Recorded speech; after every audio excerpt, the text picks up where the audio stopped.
우리 주님께서 말씀하셨습니다. 하나님은 영이시니 예배하는 자가 영과 진리로 예배할지니라.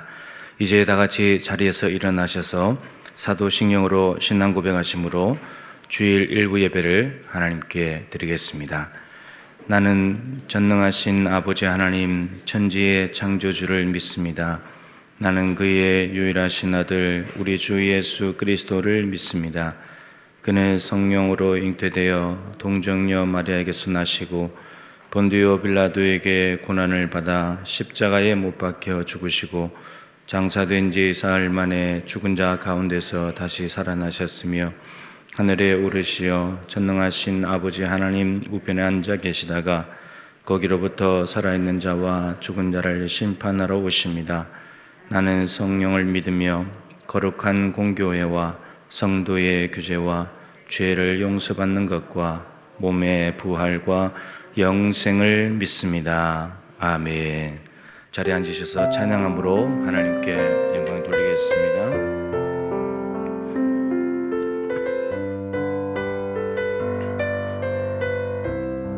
하나님 한 번도 나를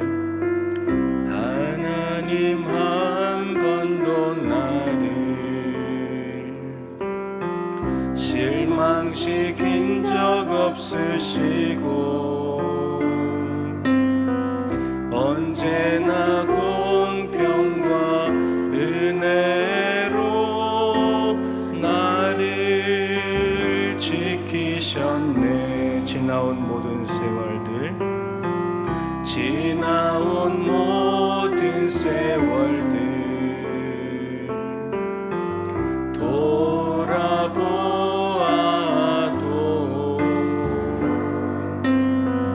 그 어느 것 하나 주의 손길 안 미친 것 전혀 없네. 오신실하신 주, 오신실하신 주,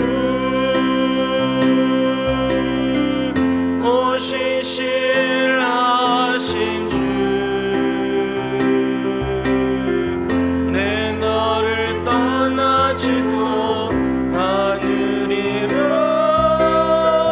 내 너를 버리지도 않으리라. 약속하셨던 주님, 그 약속을 지키사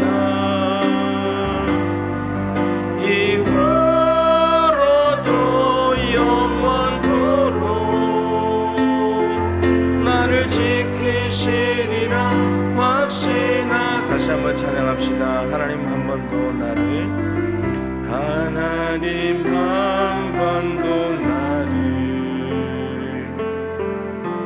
실망시킨 적 없으시고 언제나 공평과 은혜로 나를 지키셨네. 지나온 모든 세월들 돌아보아도 그 어느 것 하나 주의 손길 안 미친 것 전혀 없네. 신실하신 주님을 찬양합니다. 오신실하신 주,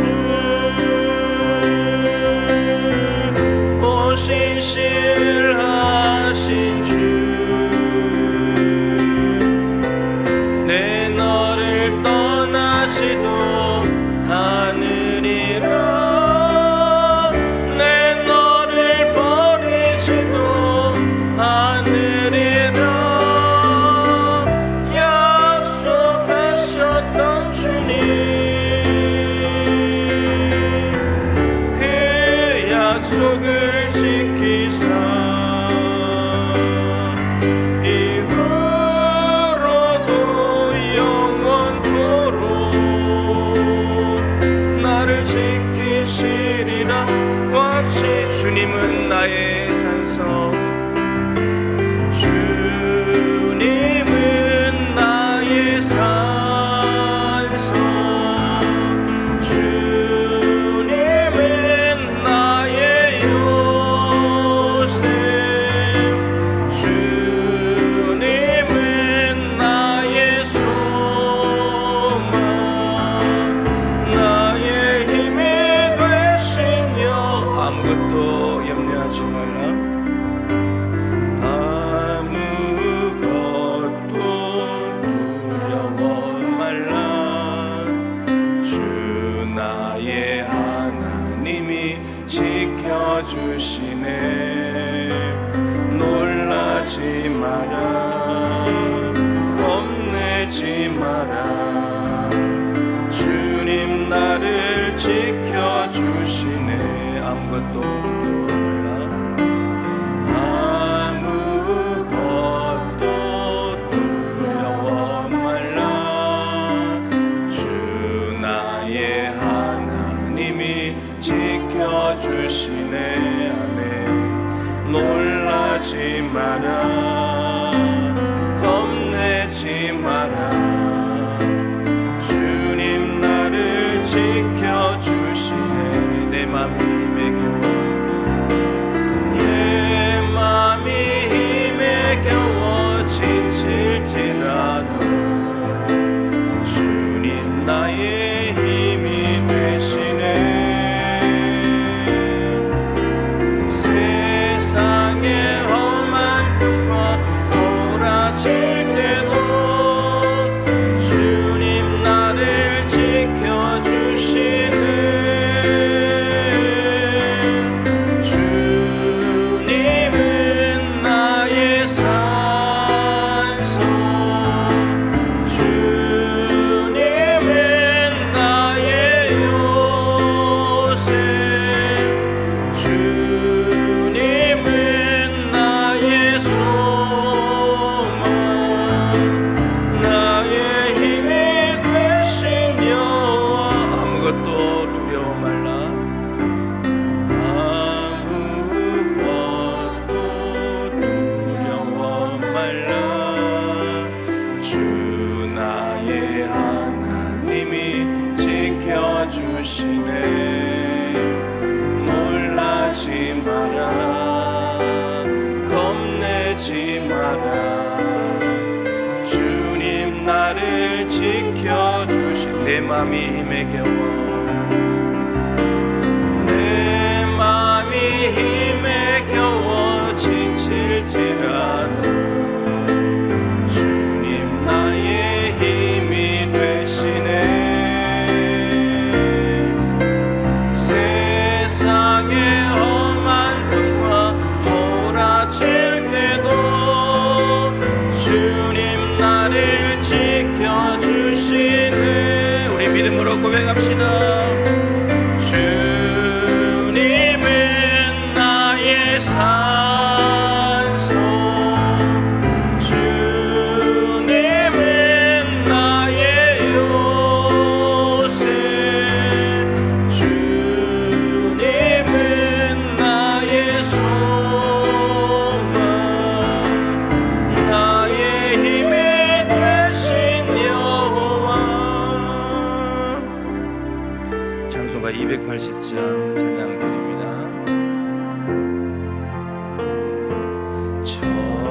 전부여 의지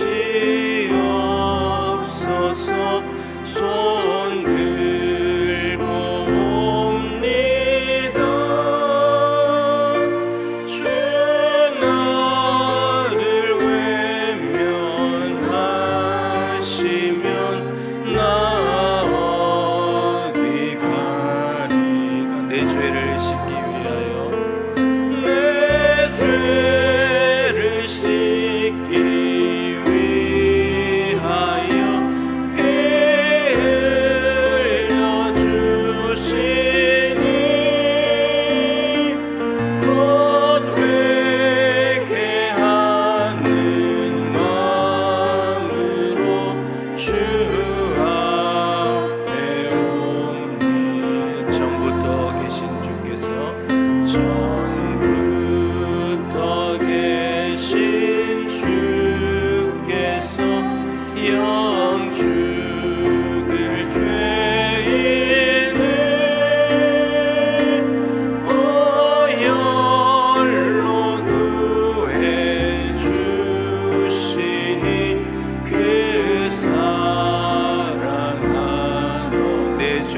씻기 위하여 내 죄를 씻기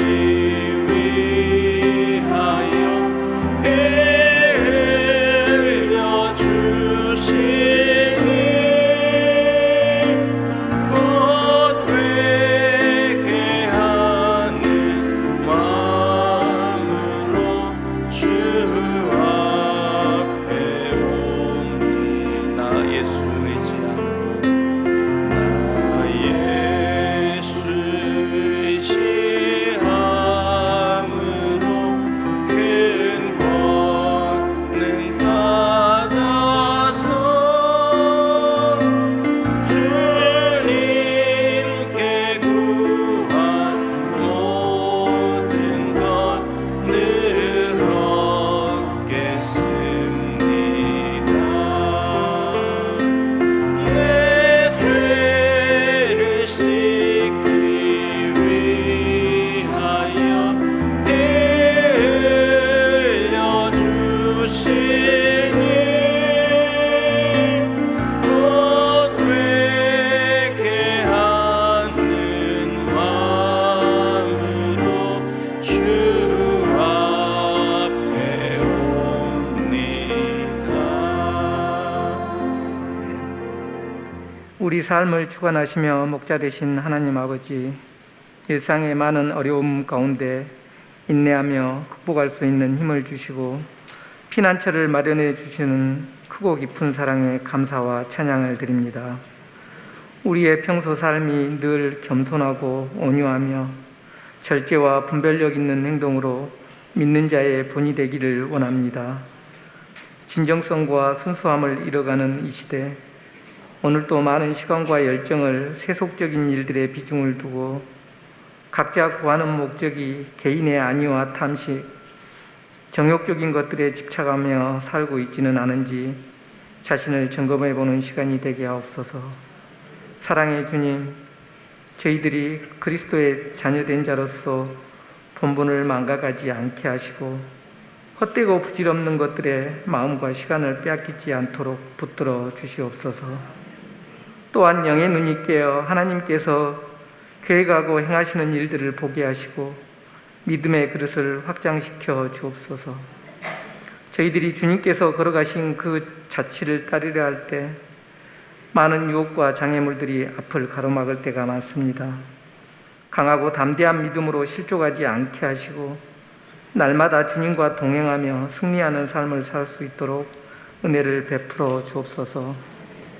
특별히 50일 기도학교 진행 중입니다. 기도의 끈을 놓지 않게 하시고 저희들의 마음과 생각이 온전히 변화됨을 받아 새롭게 거듭나서 주님이 찾고자 하는 의인 그 한 사람이 동북교회 성도님들 모두가 되시기를 간절히 원하고 바랍니다. 위로와 평강의 하나님, 현재 우리 사회에 닥친 고난과 시련, 육체의 질병, 근심 걱정 모두를 주님 앞에 내려놓고 해결함 받을 수 있도록 이 시간 성령님께서 함께하여 주시옵소서.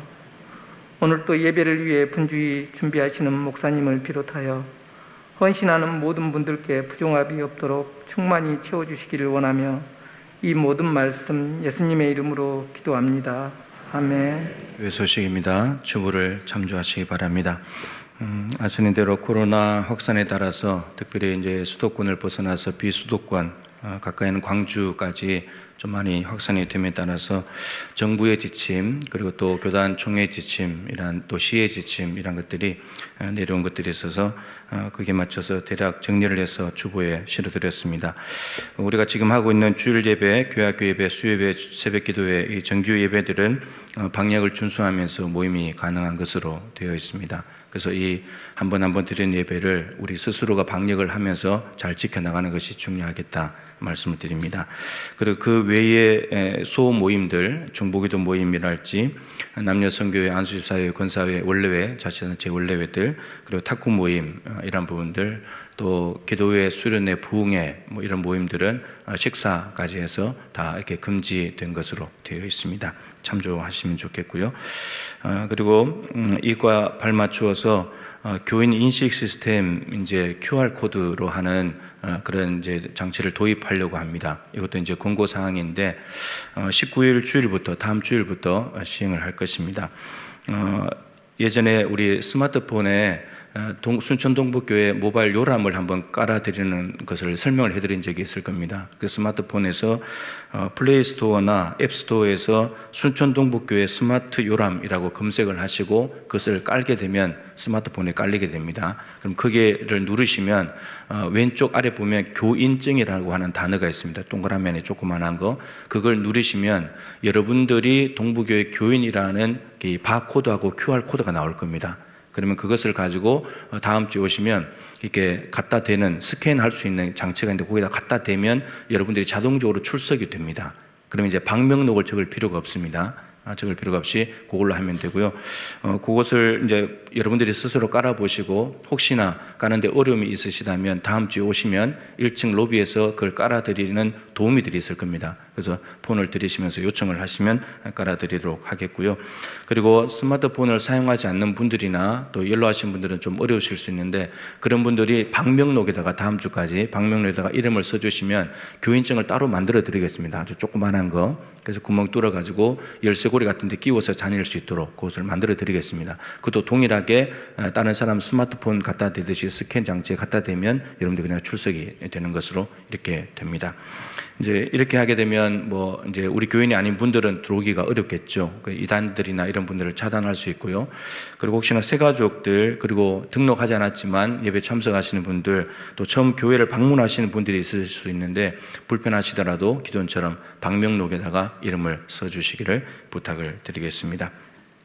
그리고 인사하실 때 저도 이제 악수하는 게 편하고 좋으니까 악수하게 막 이렇게 되는데 당분간은 악수보다는 이제 그냥 목례로 인사하시고 아니면 손등으로 이 주먹을 갖다 대는 게 참 어색합니다. 이게 그죠? 이게 툭 치는 사람도 있고 그러긴 한데 아무튼 접촉을 최대한 줄이는 게 좋은 거니까 함께 협력을 하시면 좋겠습니다. 7월 달은 교회 학교 회복의 달로 지키고 있습니다. 이제 여름 휴가철이 되는데 여러분들께서 휴가철에도 거리 두기가 절대적으로 필요합니다. 이게 확진자들이 이제 옮겨 다니고 이러면 또 우리도 모르는 사이에 또 어려움에 처할 수 있으니까 지역도 잘 선택하시고 정부는 휴가를 그냥 가지 않는 것으로 집에 있는 것으로 이제 많이 권고를 하고 있는데 아무튼 이동을 해야 된다면 지역도 잘 선택하시고 개인 방역 수칙도 잘 지켜서 안전한 여행이 되시면 좋겠습니다. 50일 기도학교 이제 2주 남았습니다. 28일까지 진행하겠고요. 우리 이제 어제 새벽하고 오늘 찬양팀부터 달라졌는데 찬양팀도 마스크를 했습니다. 이걸 하라고 해가지고 하고요. 저는 이제 인도하고 설교를 해야 되니까 공고사항인데 총회에서는 저는 마스크를 하지 않고 일단 하도록 하겠습니다. 박내길 은퇴 집사님 슬개가 이렇게 터져가지고 수술 일부를 하시고 내일이나 모레 다시 한번 더 수술을 하시게 됩니다. 위해서 기도해 주시고요. 김미수 한희영 집사님 이 편한 세상 아파트로 이사하셨습니다. 복된 가정이 되시면 좋겠고 장례가 있습니다. 임선미 권사님 모친께서 별세하셨습니다. 오늘 새벽 4시쯤에 별세하셔가지고 수지에 장례식장이 마련되어 있는데 조문은 이제 위로 예배 한번 가는 것으로 정해드릴 텐데 이것은 추후 공지를 하도록 하겠습니다. 간다면 내일 가게 될 것 같습니다. 참조하시면 되겠고요. 교회학교 기도 13번째 기도 같이 읽고 기도하도록 하겠습니다. 시작. 가정을 만드신 하나님, 성도들 가정의 신앙교육을 위해 기도합니다. 우리 자녀들의 배움이 온라인 수업과 온라인 예배에서 다 채워질 수 없는 것들임을 깨달았습니다. 신앙교육이 교회에서만 이루어질 수 없음도 깨달았습니다. 특별히 가정 안에서의 신앙교육이 절실하고 중요한 것임을 알았습니다. 성도들의 가정이 믿음의 가정으로 세워져 작은 교회를 이루게 하시고 신앙교육이 가정에서부터 시작될 수 있도록 인도하소서. 아멘. 옆에 분들과 인사하겠습니다. 믿음의 가정 되시기를 축복합니다. 이제 일어나서 하늘 말씀 받겠습니다. 구약성경 이사야 64장 5절부터 7절까지 말씀입니다. 구약성경 1045쪽입니다. 이사야 64장 5절부터 7절 말씀, 3절 말씀 제가 받들겠습니다. 주께서 기쁘게 공의를 행하는 자와 주의 길에서 주를 기억하는 자를 선대하시거늘 우리가 범죄함으로 주께서 진노하셨사오며 이 현상이 이미 오래되었사오니 우리가 어찌 구원을 얻을 수 있으리이까. 무릇 우리는 다 부정한 자 같아서 우리의 의는 다 더러운 옷 같으며 우리는 다 잎사귀같이 시들므로 우리의 죄악이 바람같이 우리를 몰아가나이다. 주의 이름을 부르는 자가 없으며 스스로 분발하여 주를 붙잡는 자가 없사오니 이는 주께서 우리에게 얼굴을 숨기시며 우리의 죄악으로 말미암아 우리가 소멸되게 하셨음이니이다. 아멘.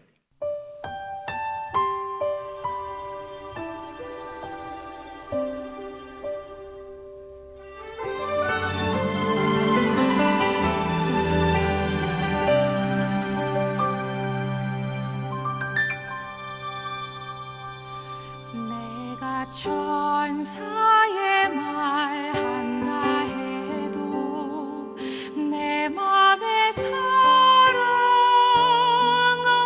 없으면 내가 참 지식과 믿음 있어도 아무 소용 없으니 산으로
당신의 영혼은 안녕하십니까? 두 번째 말씀을 전하겠습니다.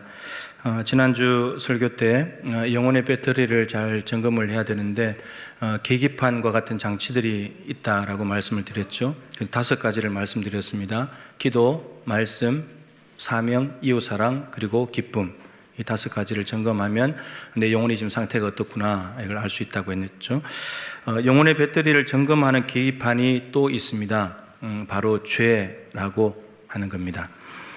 죄에 민감하면 할수록 영혼의 배터리는 안전할 것이고 둔감하면 둔감할수록 방전이 되고 있는 거고 위험하다, 이렇게 생각을 할 수 있겠죠. 박원순 서울시장님이 사망을 했습니다. 2년 전에 노회찬 의원도 자살을 했죠. 의혹이 남아있는 것이 사실이지만 만약에 이게 진실이라고 한다면 뭐 그들이 잘못한 것을 따지려고 하는 것이 아니고, 그걸 보면서 이런 생각이 들었습니다. 두 사람이 공통점이 있는데 인생에 무거운 짐이 있어요. 누구나 다 인생에 짐이 있는데 그 무거운 짐보다도 훨씬 더 무거운 것이 죄의 짐이구나. 죄의 짐은 비교도 할 수 없이 무거운 거구나. 굴곡진 인생을 살면서 무거운 짐 때문에 극단적인 선택을 하는 경우도 있긴 하지만, 그러나 여러분들도 날마다 한숨이 나오지만 그래도 살아내잖아요. 근데 죄의 짐을 지고는 한숨 쉬면서 살지를 못한다는 거예요. 목숨을 끊는다고 해서 문제가 해결되는 것은 아니지만, 그렇게 해서라도 죄의 짐을 벗고자 하는 것이 인간이죠. 그래서 이것을 두고 어떤 사람들은 양심이 있으니까 그래도 죄가 너무 힘드니까 자살했겠지, 이렇게 생각을 하기도 하고, 또 한편으로는 양심이 있다면 자살할 게 아니고 용서를 구하고 힘들어도 살아야지, 또 이런 사람들도 있습니다. 또 한편에서는 경주 모 체육회에서 최근에 자살 사건이 일어났죠.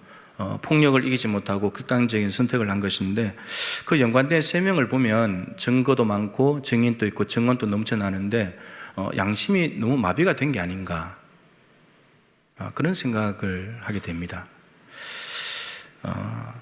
저렇게까지 갈 수 있을까, 인간이? 이런 이야기는 뭐 이들만의 이야기가 아니죠. 우리네 사는 세상의 이야기고 이스라엘 백성들의 이야기고 저와 여러분들의 이야기고 그렇습니다. 오늘 본문 말씀은 좀 넓게 보면 범위가 63장 15절부터 64장 마지막 12절까지가 한 단락인데, 이사야의 중보기도입니다. 하나님 앞에 중보기도하는 장면인데, 오늘 본문의 내용은 5절부터 7절은 이스라엘 백성들이, 선민 이스라엘 백성들이 얼마나 부패하고 타락했는가를 고백하는 내용입니다. 그러면서 하나님의 긍휼을 구하는 중보기도 내용으로 되어 있습니다. 하나님의 선민인 이스라엘 백성들은 약속의 땅 가나안을 선물로 받았습니다. 그 안에 있는 젖과 꿀을 누리는 은총을 받았죠.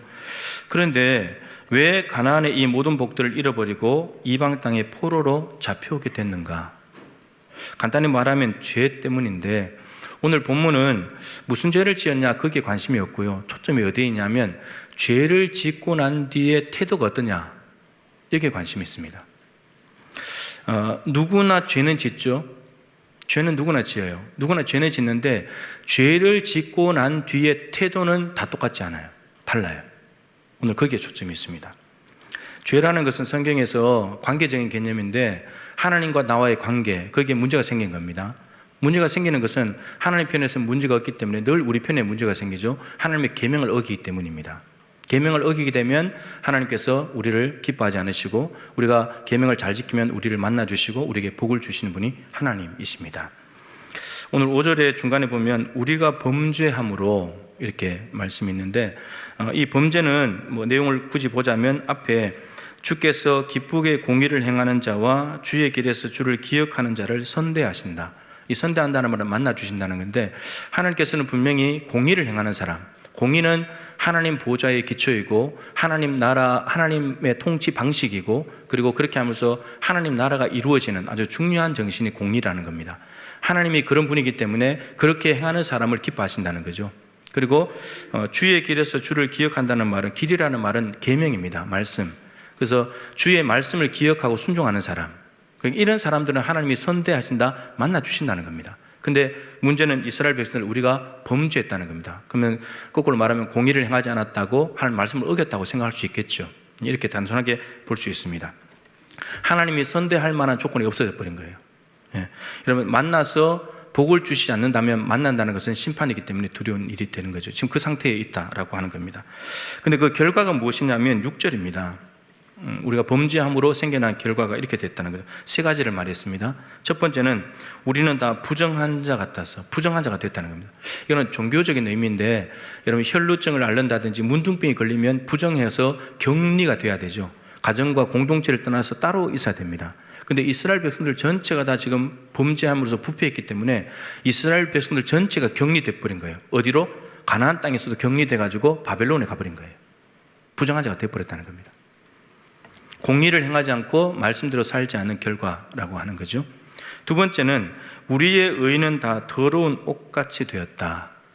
이 말을 참 잘 볼 필요가 있는데 이스라엘 백성들은 자기들 의가 있다는 겁니다. 하나님 앞에 인정받을 수 있는 올바른 것이 있다는 거죠. 그것이 이사야 1장에 보면 수많은 제사들, 안식일부터 시작해서 수많은 절기들, 제사들, 또 거기에 따라오는 수많은 제물들, 그리고 수많은 기도들, 이것들이 다 하나님, 우리가 하나님을 위해서 하는 겁니다. 하나님 영광 받으십시오. 이렇게 행하는 자기들의 의라고 하는 거죠. 근데 그 의가 오늘 뭐라고 되냐면 더러운 옷같이 되었다. 이런 말이 좀 안 맞잖아요. 두 개 짝이 안 맞잖아요.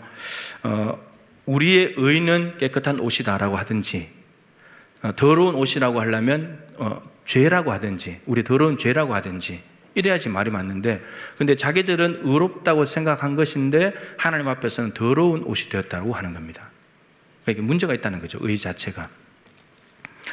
스스로 의롭다고 여긴 행위들 하나님이 보실 때 뽐내고 자랑하고 싶은 거였는데 하나님이 보실 때는 너희들 그거 가치 없어, 더러운 옷이야, 이렇게 말씀하신다는 겁니다. 누가복음 18장에 바리새인과 세리의 기도가 나옵니다. 그 비유로 하신 말씀인데, 비유는 어떤 진리를 가르치기 위해서 쉽게 이제 이야기를 끌어다 쓰는 거죠.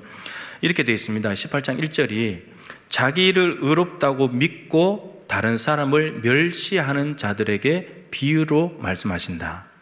여러분, 자기를 스스로 의롭다고 여기게 되면 그 다음은 결과가 당연히 따라오는 게 다른 사람을 멸시하게 되어 있습니다.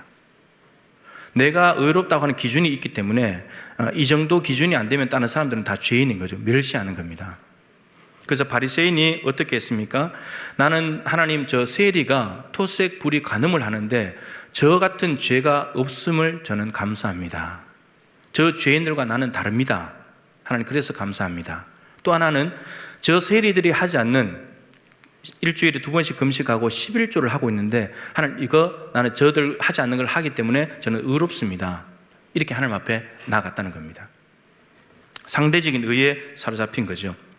여러분, 사람들이 뭐라고 평가할까요? 죄 짓는 세리, 의롭다고 말하는 바리새인, 누구를 더 높이 평가할까요? 사람들의 눈에는 바리새인, 의롭다고 하는 바리새인이 높이 평가되겠죠. 근데 하나님께서 뭐라고 그러셨습니까? 바리새인이 아니고 저 세리가 의롭다.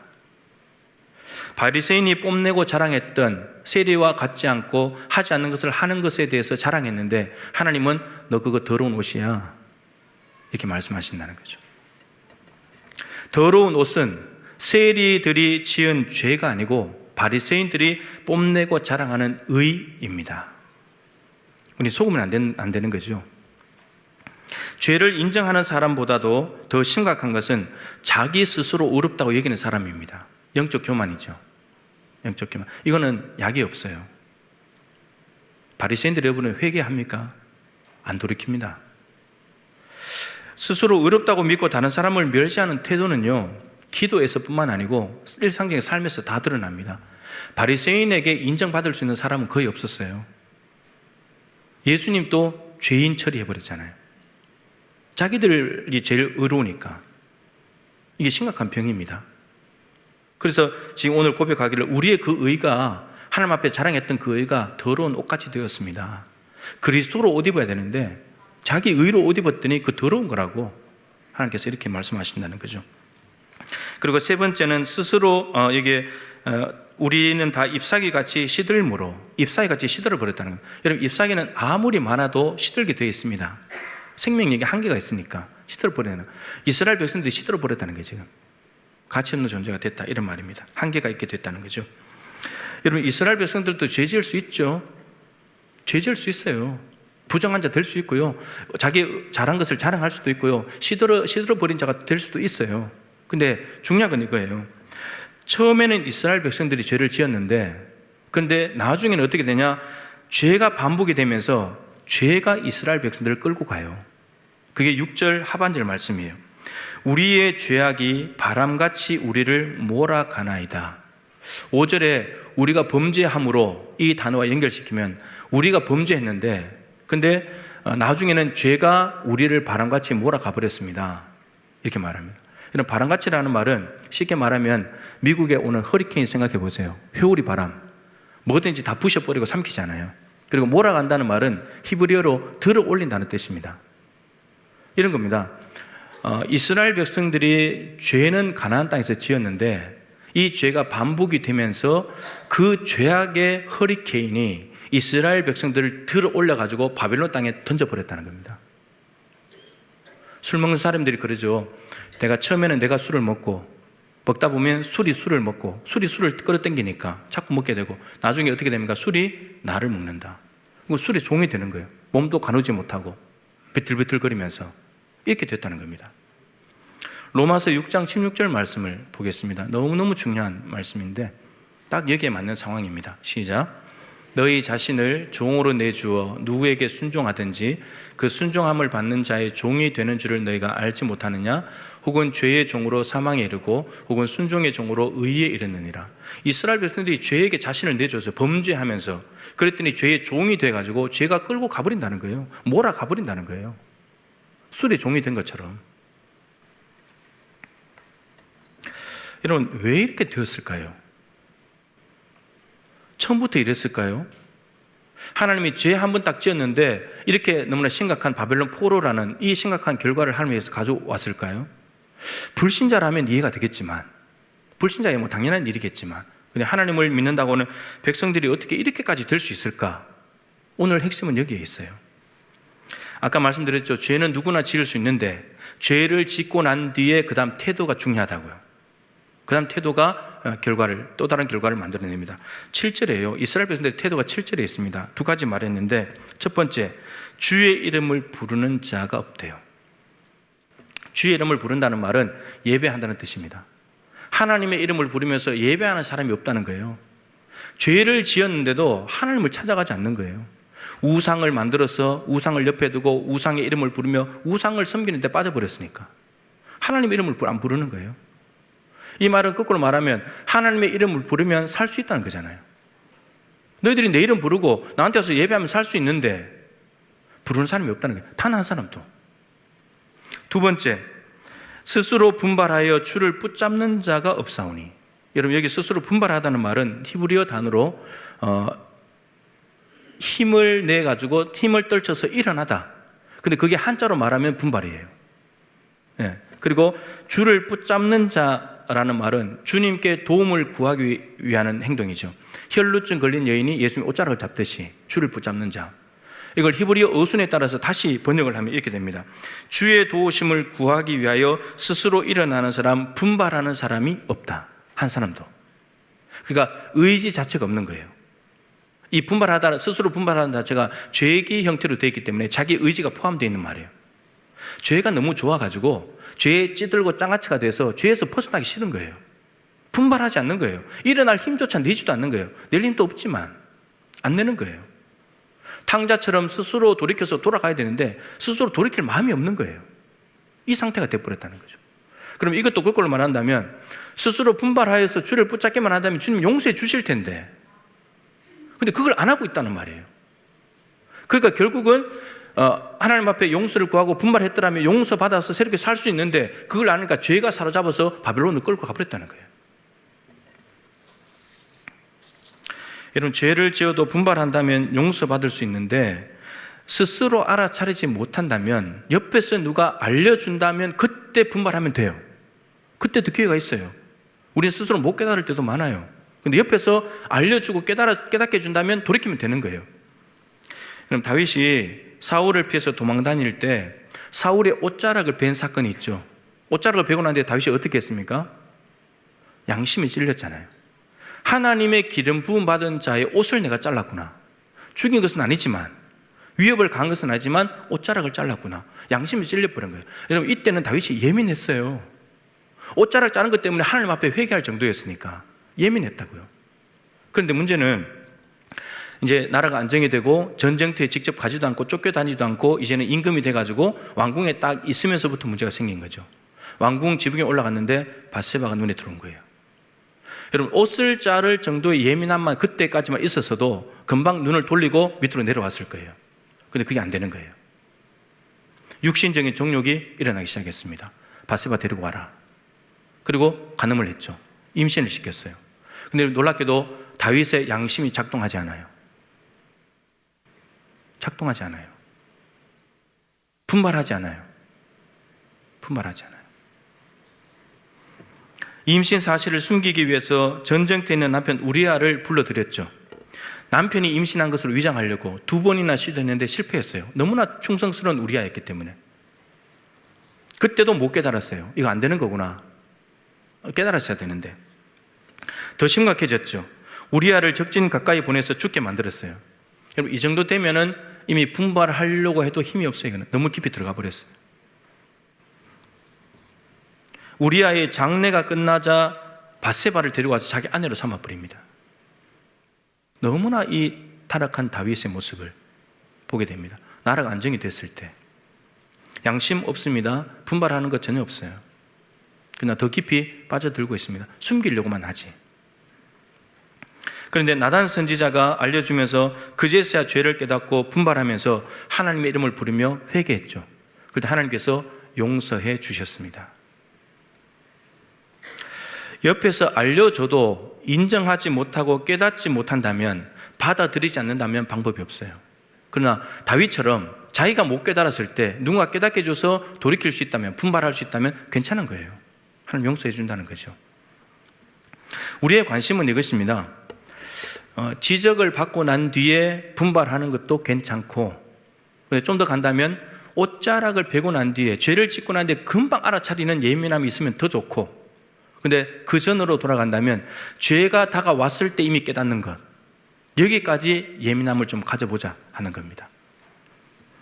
근데 이런 예민함을 가지기란 쉽지 않은 거죠. 여러분, 깨끗한 옷에다가 먼지가 하나 붙으면 금방 알아차리는데, 근데 지저분한 옷에 조금 더 지저분한 거 묻었다고 예민하지 않죠. 우리 자신이 깨끗해지고 거룩해지는 게 너무너무 중요한 거예요. 보디발의 아내가 요셉을 유혹할 때 요셉이 어떻게 분발하는가 보세요. 죄가 다가올 때 4가지로 요셉이 이것을 이겨냅니다. 첫 번째, 거절합니다. 나 당신과 동침할 수 없다. 거절하는 거예요. 거절. 두 번째는 같이 있지 않아요. 같은 공간에 있으면 문제가 생기니까 같은 공간에 있지도 않아요. 떠나는 거예요. 컴퓨터 덮어버리는 거예요. 음란한 거 안 보는 거예요. 세 번째, 누명을 쓰더라도 도망가는 거예요. 감옥에 가더라도 감옥 가는 게 낫지 죄를 지을 수 없다는 거죠. 그 다음에 마지막 4번째가 이 정신이 참 중요한데, 이것은 말씀을 읽어보겠습니다. 창세기 39장 9절 하반절입니다. 시작. 그런즉 내가 어찌 이 큰 악을 행하여 하나님께 죄를 지을까. 여러분, 보디발의 아내가 유혹해올 때 요셉은 뭘 생각했느냐 하면 하나님을 생각했어요.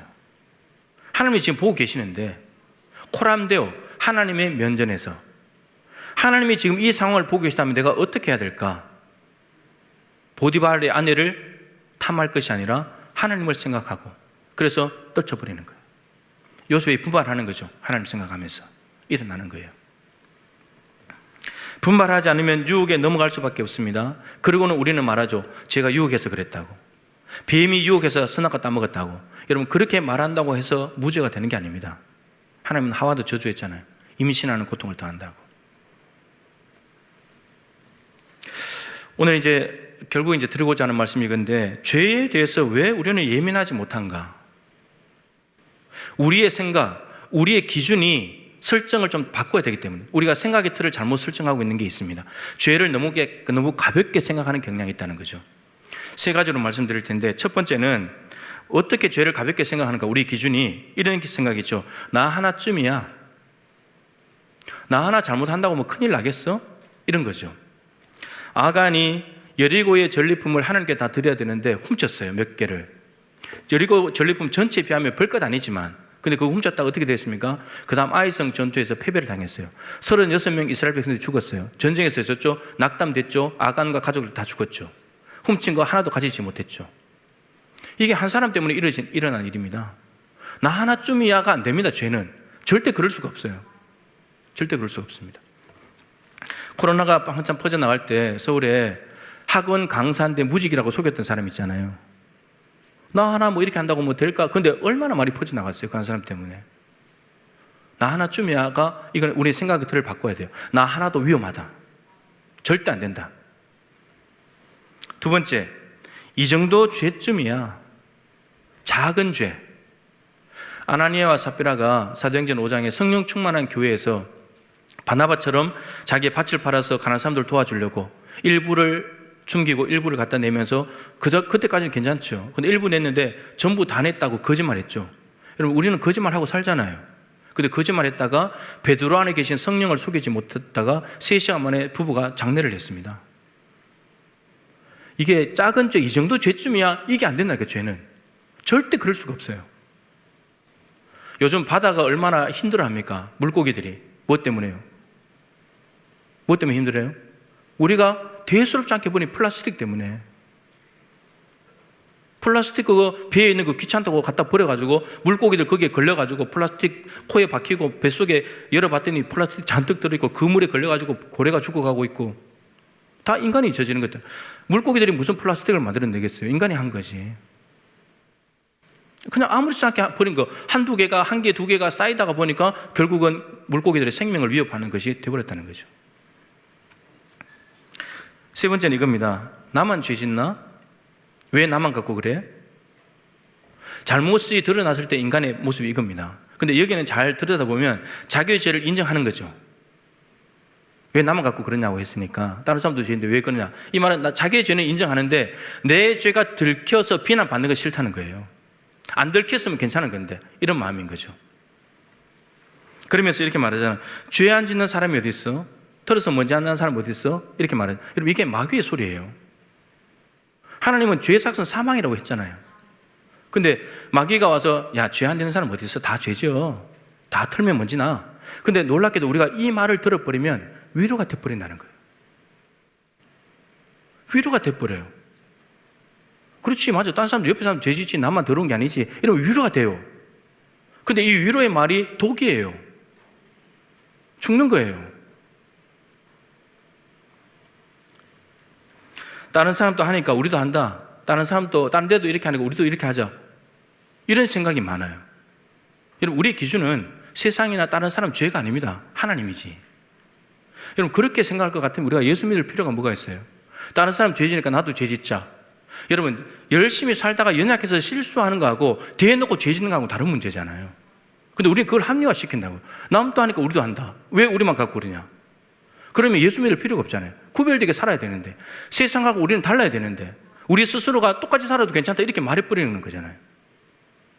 이런 잘못된 생각과 기준들 때문에 우리가 죄에 예민하지 못하고 죄에 자빠져도 분발하지 못한다는 거예요. 그래서 이런 생각과 기준을 바꿔보자는 겁니다.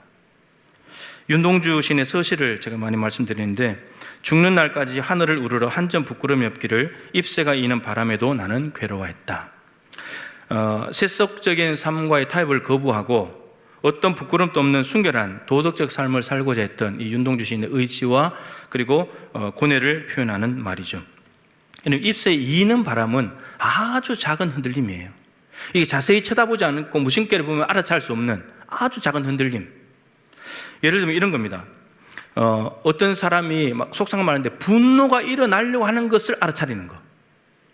저걸 보면 좀 더 갖고 싶다는 욕심이 일어나는데 그 잎새 이는 바람과 같은 그것을 알아차릴 수 있는 마음. 그것조차도 괴로워했다고요. 그것조차도. 욕심이 일어났고 분노가 일어나가 말을 막 내뱉는데 그것을 괴로워한 것이 아니고 그 분노가 일어나는 것 자체, 욕심이 생겨나는 것 자체부터도 괴로워했다는 말이에요. 그 바람에도 예민했다는 겁니다. 윤동주 시인이. 뭐 바람이 불어서 춤을 추고 잎새가 막 태풍에 떨어질까 말까 하는 그런 것을 예민하게 받아들인 것이 아니고 그냥 일어나는 것 자체가, 아주 작은 흔들림 자체가. 그 윤동주 시인의 기준은 아주 작은 흔들림, 한 점, 부끄러움 한 점의 기준이 있었던 거죠. 우리의 기준은 너무 낮지 않을까요? 여러분, 모래를 이렇게 치려면 모래채가 있어야 되잖아요. 채가 그 틈이 촘촘하면 촘촘할수록 빠져나오는 것은 적어요. 아주 가는 것만 빠져나오죠. 근데 그 틈을 넓혀 놓으면, 큰 걸 내놓으면 덩어리든지 다 빠져나와요. 윤동주 시인의 채의 틈은 뭐냐면 한 점, 두 점도 용납이 안 돼요. 한 점. 아주 작은 바람. 이게 채였습니다, 채. 근데 우리의 채는 너무 넓지 않냐는 거예요. 그러니까 그게 통과하는 게 너무 많아. 이것 해도 되고 저것도 해도 되고 이것도 저 사람 하는데 저 사람이 이것도 하는데 나도 해도 되지 뭐 다 똑같이 시켜버리니까 밑에 결국 채를 빠져나온 모래를 쓸 수가 없어요. 자갈들이 너무 많아가지고. 우리의 모습이 이런 모습이 아닌가 하는 거죠. 우리의 기준을 바꾸자는 거죠. 이런 죄는 아무리 작아도 심각한 겁니다. 허용 불가해요. 작은 불꽃 하나가 수십 년 동안 공들여 키운 여러분 산 쑥대밭을 만들어 버리잖아요. 죄만 남아요. 죄만.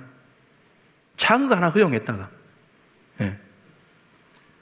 루터가 이런 말을 했죠. 새가 머리 위를 나는 것은 어쩔 수 없지만 그 새가 내려와서 내 머리에 둥지를 트는 것은 막아야 된다. 여러분 세상에 유혹은 많아요. 유혹이 없을 수는 없어요. 그러나 그 유혹이 내 속에 들어와서 생각을 지배하고 삶을 지배하려고 하는 건 막아야 된다는 거예요. 그렇게 하기 위해서는 채를 가늘게 할 수밖에 없어요. 채를 너무 크게 해서 허용해버리면 둥지를 틀어버리니까 이 정도는 괜찮지 뭐. 그냥 들어버리니까. 그리고 나 하나쯤이야 왜 나만 갖고 그래 이런 생각들 나부터 조심하자. 나부터 거룩해야지. 다른 사람 탓할 것 없이 나부터 조심하자. 이런 생각으로 틀을 좀 바꿔야 되고 죄 안 짓는 사람이 어디 있어? 이렇게 말이 들려올 때 죄의 삭은 사망이야. 하나님이 나를 버리고 성령이 소멸될까 봐 두려워하자. 이런 기준을 가져보자는 거죠. 기준이 세상 사람들, 연약한 사람들의 기준이 아니라 거룩하신 하나님. 이 기준을 삼아보자는 겁니다. 말씀을 마치죠. 죄에 대해서 민감하지 못하면 이스라엘처럼 나라가 망하고 포로살이를 갈 수도 있습니다. 여러분, 정치를 못해서 아닙니다. 경제 나빠서 아닙니다. 하나님과의 관계가 문제가 생기기 때문입니다. 문제가 생겼는데도 분발하지 않았기 때문입니다.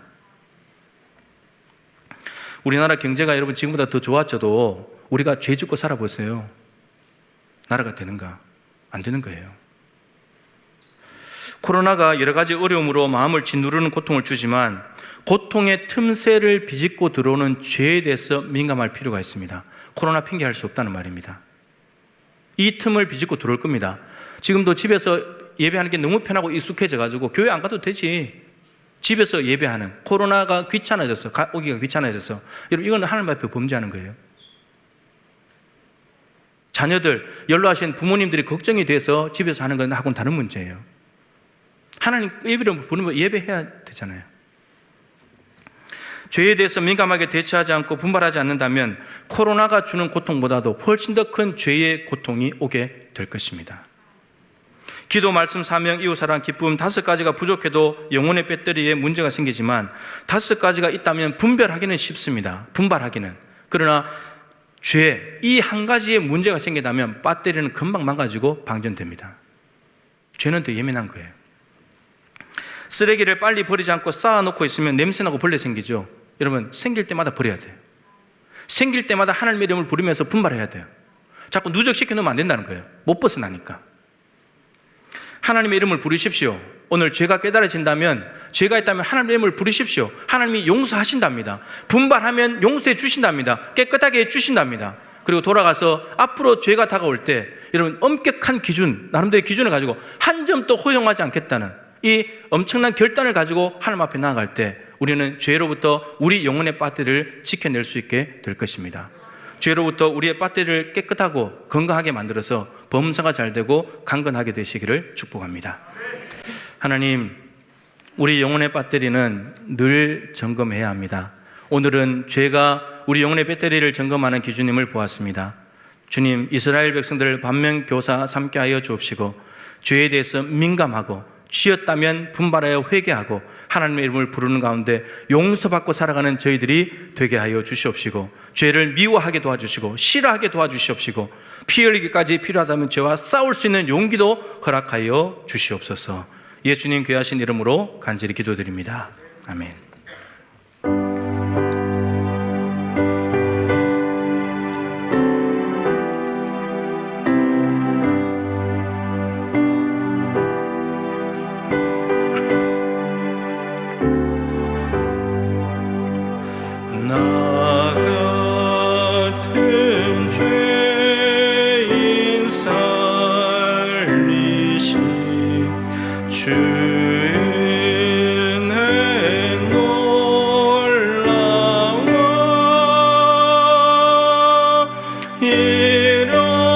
잃었던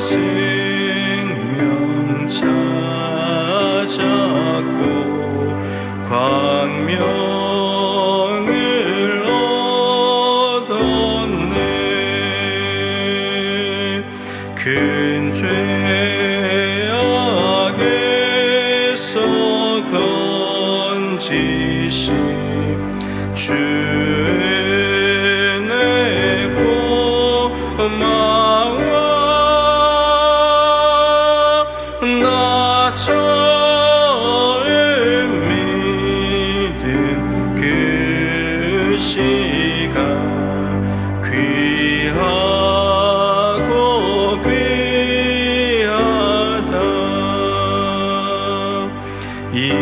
이제껏 내가 산 것도 주님의 은혜라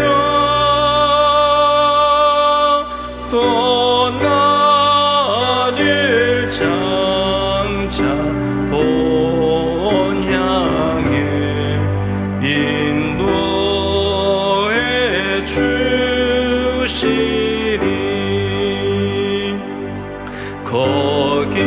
거기서 우리 영원히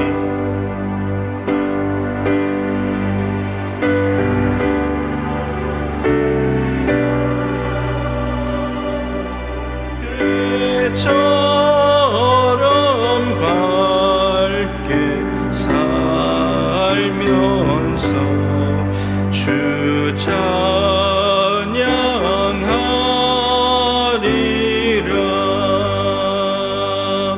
아멘.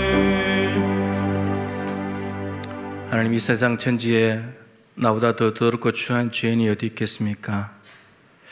이 죄인도 지극히 사랑하셔서 독생자 아들을 보내시고 피 흘려 몸 찢겨 모든 걸 내어주시면서 용서해 주신 죄사함의 은혜가 너무 크고 감사합니다. 이 하나님의 사랑을 잊어버리지 않도록 도와주시옵소서. 이스라엘 백성들은 출애굽 구원의 감격과 기쁨을 잃어버렸기 때문에 우상에게 눈을 돌렸고 하나님 앞에 잘못 살고 있으면서도 알아차리지 못하다가 결국은 포로 살이하게 될 수밖에 없었습니다. 주님, 이 성경 말씀을 우리의 이야기로 읽으면서 죄에 대해서 조심하고 우리의 더러워진 옷을 오늘 그리스도의 보혈로 씻어버리고 그리스도로 옷 입고 돌아갈 수 있도록 도와주시옵소서. 하나님 앞에 귀한 예물을 구별하였습니다. 코로나 때문에 경제적인 어려움이 와서 삶의 자리도 만만치 않지만은 하나님 앞에 귀한 예물을 구별하여 드렸사오니 기쁨으로 받아주시고 영혼 살리는 일에, 교회 운영하는 일에, 코로나로 힘들어하는 이웃들을 보살피는 데까지 나아가는 향기로운 예물 되게 하여 주시옵소서. 우리 교회가 돕고 있는 교회와 기관과 선교사님들 하나님 돕는 일에 소홀히 되지 않도록 도와주시옵시고 위축되지 않도록 하나님 도와주셔서 복음은 여전히 편만하게 전파되고 하나님 나라 확장되도록 은혜 더하여 주시옵소서. 성도들의 삶의 현장을 축복합니다. 그리스도의 보혈로 덮습니다. 악하고 절망적인 모든 요소들이 떠나가게 하여 주시옵시고 하늘 소망으로 함께하여 주시옵소서. 땅을 쳐다보며 탄식하는 것이 아니라 하늘을 바라보며 소망 얻게 도와주시옵소서. 믿음의 주여 또 온전케 하시는 하늘 보좌 옆에 계신 예수 그리스도를 바라보고 이겨나갈 수 있도록 도와주시옵소서. 분발할 때 힘을 더하여 주시고 회복시켜 주시옵소서. 하나님 아버지, 많은 환우들이 주님의 도우심을 구하고 있습니다. 암 환자들이 11명입니다.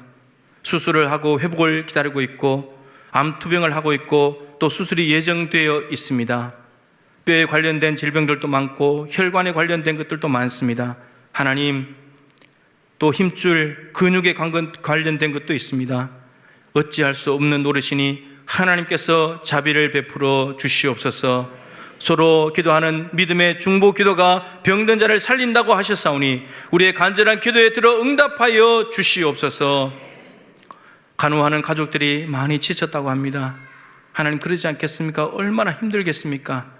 하나님, 위로해 주시고 어깨에 힘 주시고 다독여 주시고 끌어안아 주시고 샘솟는 힘으로 함께하여 주셔서 이 주어진 상황을 잘 돌파해 나갈 수 있도록 도와주시옵소서. 50일 기도학교 이제 14일 남았습니다. 마지막까지 경주를 끝까지 잘 마칠 수 있도록 하나님 도와주시고 우리 교회가 기도하는 교회 응답받는 교회, 하나님과 소통하며 교제하는 교회 되게 하여 주시옵시고, 간증의 주인공들이 많아질 수 있도록 은혜 베풀어 주시옵소서. 하나님, 가족들이 믿지 않는 가족들의 구원을 위해서 기도하고 있습니다. 아픈 가족들을 위해서 간절히 구하고 있사오니 들어주시옵소서. 자녀들의 결혼을 위해서 기도하고 있습니다. 취업 시험을 잘 치르기를 기도하고 있습니다. 또한 뱃속에 있는 새 생명들 잉태할 뿐만 아니라 출산도 잘 하기를 기대하고 있습니다. 이 모든 기도에 응답하여 주심으로 하나님의 살아계심을 똑똑히 보게 하시고 하나님이 주시는 기쁨을 모두가 누리게 하여 주시옵소서. 교회학교 예배도 지난주부터 시작이 되었습니다. 우리 자녀들도 예배를 사모하며 하나님 앞에 나와 하나님의 이름을 부르게 도와주시옵시고, 스스로 분발하여서 예수를 붙들므로 말미암아 이 힘들고 어려운 시간들을 능히 이겨낼 수 있도록 도와주시옵소서. 하나님 아버지, 한국교회를 긍휼히 여겨 주시옵시고, 한국교회가 지금 하나님 이름을 불러야 될 때입니다. 예배하지 못하고 정규 예배밖에 못하는 이러한 어려운 조건 속에 있지만 그 조건들을 감사하면서 하나님 앞에 부지런히 엎드려 간절히 기도함으로 이 상황들을 잘 해결하고 돌파해 나가게 하시고 나라에 도움이 되고 덕이 되는 한국교회가 되게 하여 주시옵소서. 하나님 아버지, 코로나로 인해서 참으로 광주까지 내려온 이 코로나 때문에 생활이 많이 조심되고 불편하고 부자유스럽습니다. 그렇지만 사회적인 책임을 다할 수 있도록 도와주시옵시고, 방역을 잘 하여서 서로의 안전을 지켜주면서 또 저희들은 기도하면서 전문가들은 또 그 분야에 힘쓰면서 이 상황들을 잘 헤쳐나갈 수 있도록 자비를 베풀어 주시옵소서. 정부 당국자들 지치지 않도록 하나님께서 도와주시옵시고, 참으로 어렵고 힘든 전국을 감당해 나가는 대통령과 모든 참모들에게 지혜와 순결함을 허락하여 주셔서 부족하지 않도록 우리 주님 보살펴 주시옵시고, 전 세계에 퍼져나가고 있는 코로나가 하나님 주님 멈춰 주시옵소서. 인간에게 해결책이 없사오니 하나님이 자비를 베풀어 주시옵소서. 하나님, 말씀 한마디면 되지 않습니까? 능하신 손, 짧지 않는 능력의 손으로 한 번만 손대시면 되지 않습니까? 하나님 도와주시옵소서. 지금은 더럽고 추한 죄인을 위하여 피 흘려 물 흘려 살찢겨 모든 것을 내어주시며 죄 용서하신 우리 구주 예수 그리스도의 크신 은혜와 하나님의 놀라운 구원 계획을 아들을 통해서 이루시고 예수를 믿는 자들마다 자녀 삼아주시고 용서하시며 하나님 나라를 선물로 주시는 우리 하나님 아버지의 측량할 수 없는 사랑하심과 하나님의 놀라운 구원 계획과 십자가에서 성취하신 구원을 깨닫게 해주시고 구원의 길로 인도하시는 보혜사 성령님의 교통하시며 충만하심이 하나님의 이름을 부르며 스스로 분발하여 주를 붙잡음으로 죄에게서 일어날 뿐만 아니라 죄에 대해서 민감하게 살아 거룩의 능력을 나타내고 하나님의 나라를 확장시켜 나가기를 소망하는, 영혼의 배터리를 잘 점검하여서 모든 삶에 퍼져나가는 에너지를 공급받기를 원하는 사랑하는 모든 성도들과 저들의 가정과 일터 위에 우리 동부교회와 한국교회와 기도하는 모든 제목들과